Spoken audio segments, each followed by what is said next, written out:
আমরা যদিও এত ভালো মুসলমান নই, সমস্যা নেই।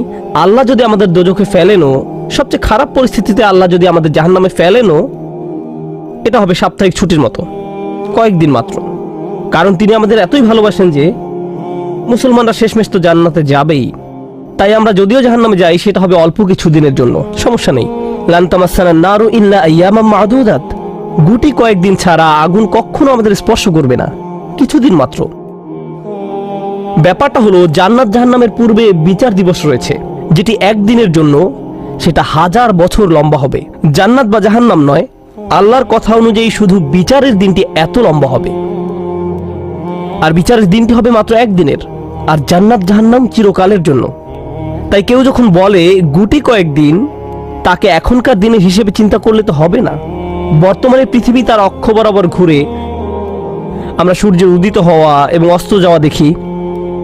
কিন্তু কিয়ামতের দিন সূর্য, চাঁদ এবং পৃথিবীর সবকিছুকে ধ্বংস করে নতুন একটা ব্যবস্থাপনা তৈরি করা হবে। তাই আমরা এখন যেভাবে 24 ঘন্টার হিসেব করি, সেভাবে রাত দিনের হিসাব করলে তো চলবে না যখন আখিরাত শুরু হবে। চলুন তাহলে সবার আগে এই ধারণাটি আমাদের মাথা থেকে ফেলে দেই। কোরআনের বহু জায়গায় জাহান্নামের আলোচনা করা হয়েছে, কিন্তু আমি শুধু কোরআন থেকে একটি বর্ণনা আপনাদের সামনে উপস্থাপন করতে চাই। আমার মতে এটি আল কোরআনের জাহান্নামের সবচেয়ে গুরুত্বপূর্ণ বর্ণনা। কোরআনের একজন ছাত্র হিসেবে আমি মনে করি এই বর্ণনাটি জাহান্নাম সম্পর্কে জানার শুরু মাত্র। কেউ যদি এই বর্ণনাটি বুঝতে পারে, তাহলে সে জাহান্নাম সম্পর্কে যথেষ্ট জানে। আয়াতটি শুরু করা হয়েছে এই কথা বলে, ওয়ালা ইন মাসসাতহুম, এমনকি যদিও। যখন আমরা বাংলায় বলি যদি আমি সেখানে যাই, যদি আমি সেখানে যাই, তাহলে তোমার সাথে দেখা হবে। কিন্তু কেউ যখন বলে যদিও আমি যাই, এর মানে হলো যাওয়ার সম্ভাবনা ক্ষীণ। তাই আয়াতটি যদিও দিয়ে শুরু হওয়ার মাধ্যমে এমন কিছু ঘটার সম্ভাবনা কমিয়ে দিয়েছে। এভাবে বলার মাধ্যমে আল্লাহ কোনো কিছুর উপর জোর কমিয়ে দেন। সহজ কথায় তিনি বাক্যটিকে দুর্বল করে দিচ্ছেন। যদিও, যদিও কি?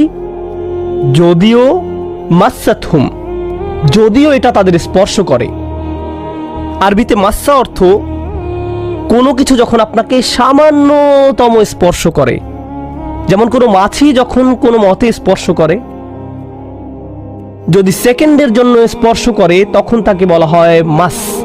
সুতরাং এটা যদি তাদেরকে কোনো মতে স্পর্শ করে 1 সেকেন্ডের জন্য, মাসসাতহুম। এখন কি তাদের স্পর্শ করে? আপনারা হয়তো ভাবছেন আগুন যদি তাদের স্পর্শ করে। আল্লাহ বলছেন নাফহাতুন, একটা হালকা বাতাস যদি তাদের স্পর্শ করে। চলুন এই বাতাস নিয়ে একটু আলোচনা করা যাক। আরবিতে নাফহাতুন বলতে বোঝায় দরজা বন্ধ করলে যখন সামান্য একটু বাতাস এসে পড়ে, পর্দা নড়ে ওঠে।